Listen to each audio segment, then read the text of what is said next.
The Philadelphia Eagles succumbed to the Dallas Cowboys with a final score of 24-21, and one individual is poised to face an immense amount of scrutiny.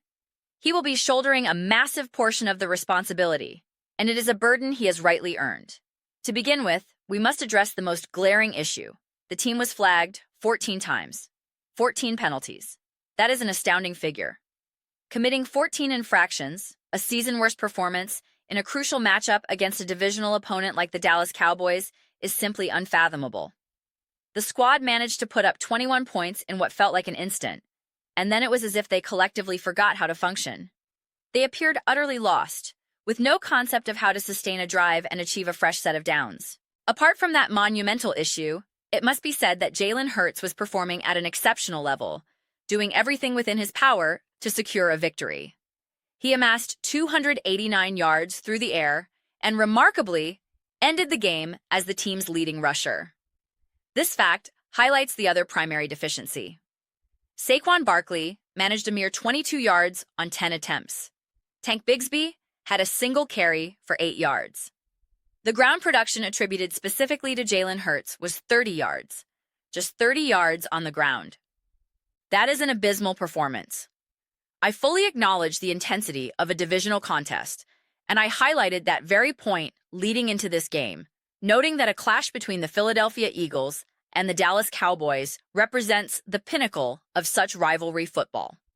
However, when you witness the sheer dominance they displayed in the initial 2 quarters, only to see that potency vanish completely after halftime, it points to a profound problem. The sequence of events, the fumble by Saquon Barkley, the fumble on the punt return, followed by a fortunate break when the Cowboys turned the ball over on downs, was a roller coaster. There were also a couple of massive gains by the Eagles, including a significant pass to Devonta Smith, that were nullified due to procedural errors, be it an illegal formation or some other infraction. These were devastating blows. Furthermore, Dak Prescott tossed a couple of interceptable passes. While one was officially picked off, there were 2 or 3 other clear opportunities for another takeaway that the Eagles failed to capitalize on. This brings us to the pivotal factor: turnovers.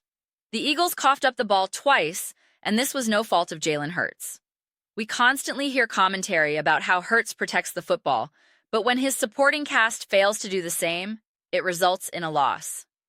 It's that straightforward. If you secure the ball in those critical moments, you win the game. That is the monumental significance of turnovers. Realistically, the Eagles should have finished with 0 giveaways. The Cowboys should have had 2. That alone should have decided the contest. But when you surrender possession, the repercussions are severe. When you are incapable of establishing a ground game, the consequences are equally dire, and the ultimate result is a defeat. When a team repeatedly exhibits this Jekyll and Hyde persona across 2 halves, the consistency of that failure falls squarely on the coaching staff and the execution, without question. To be utterly dominant one moment and then to become a non-factor, the next is a pattern that points directly to preparation and in-game management. I recognize the offensive line is dealing with injuries and has its complications.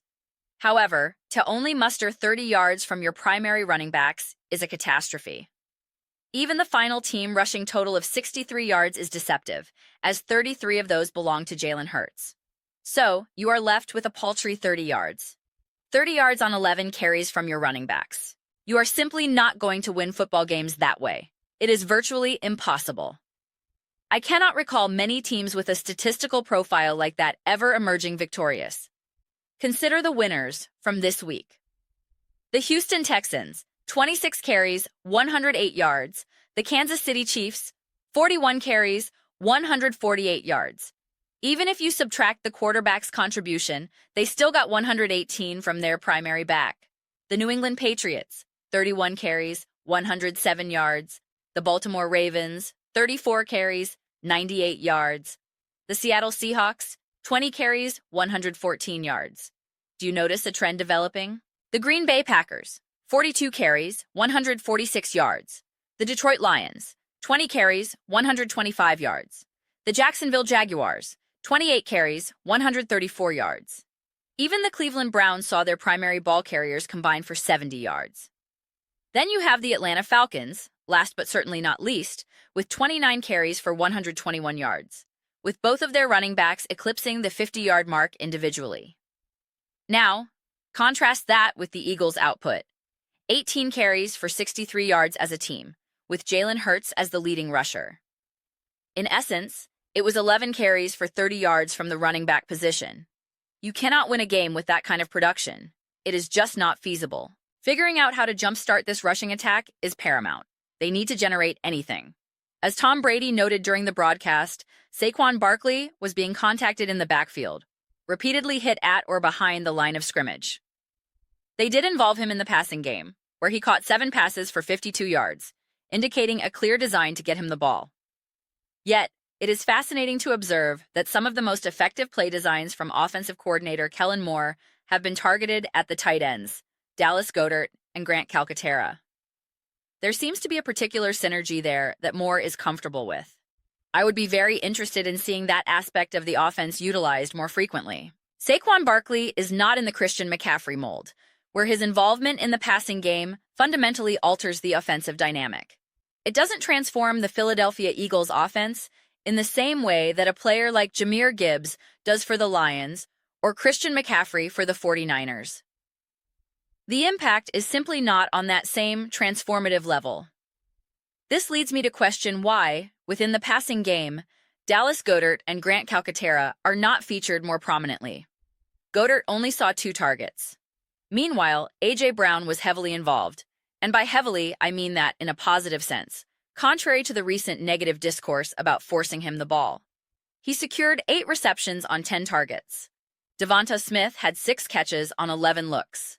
The aerial attack was not the core issue here, except for in the second half when it seemingly ground to a halt. But again, this was compounded by a series of rushing attempts that went absolutely nowhere. There was 0 production. I would be curious to know how many rushing first downs they even managed. They had 4, and a number of those were scrambles by Jalen Hurts. Their overall efficiency was poor: 5 for 12 on 3rd down, 0 4th down attempts, and those 14 penalties. They were perfect in the red zone, scoring on all 3 trips, but they allowed the Cowboys 5 opportunities inside their 20. The most powerful conclusions from this game are the penalty epidemic and the persistent failure of the running game. The passing offense oscillates between brilliance and complete invisibility.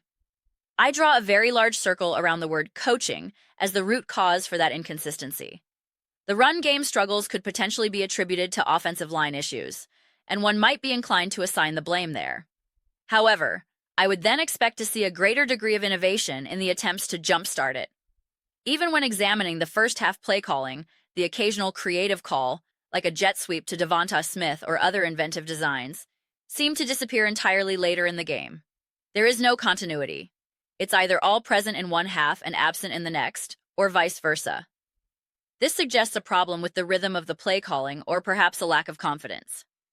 It is difficult to articulate precisely, but it is a palpable issue.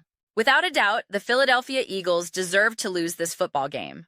When you accumulate that many penalties, when you are incapable of running the football, and when you give the ball away twice, that is the inevitable outcome. This is especially true considering the Eagles were the beneficiaries of a few gifts. A classic Dak Prescott moment with a couple of very catchable interceptions that were dropped, as well as a missed field goal. That was another critical moment: Jake Elliott's missed kick, which ultimately had devastating consequences. I believe it was from about 54 yards. I am incredibly intrigued to see the public reaction to this loss. Had the Eagles managed to win this exact same game, the narrative would be, a win is a win, they're finding ways to win. But now that they have lost, it is open season for criticism. Suddenly, the focus will be on Jalen Hurts throwing the ball 39 times. But the reality is, they cannot run the ball. It has nothing to do with the number of pass attempts. If they could muster any semblance of production from the ground game, it would have a monumental impact on the entire offensive ecosystem. We will have to wait and see what unfolds. But these are my immediate reflections. I am very interested to hear your perspectives. What are your thoughts on the Philadelphia Eagles falling to the Dallas Cowboys 24-21 in what was a classic divisional battle? The game had everything: fumbles that were reviewed and overturned, other fumbles that bounced out of bounds, interceptions, and missed field goals. They raced out to a 21-0 lead, only to surrender 24 consecutive points to the Dallas Cowboys. As I said, the Cowboys and the Eagles consistently deliver incredibly compelling contests in these divisional showdowns. It was a wild, thrilling, but ultimately chaotic game. Please share your opinions in the comment section below. I read every single comment, whether you are in agreement with me or not. Let's engage in some dialogue, let's have some spirited debates, but ultimately, let's ensure we are having fun. Please consider subscribing to the channel. We are cultivating a fantastic community here, and I would be thrilled to have you as a part of it. My goal is to build something that we all feel a genuine connection to, something we are genuinely excited to be involved with. I believe we are making significant progress toward that objective. Also, please don't forget to give this video a thumbs up, as it genuinely assists with visibility within the platform's algorithm. Thank you very much for your time. I look forward to seeing you next time.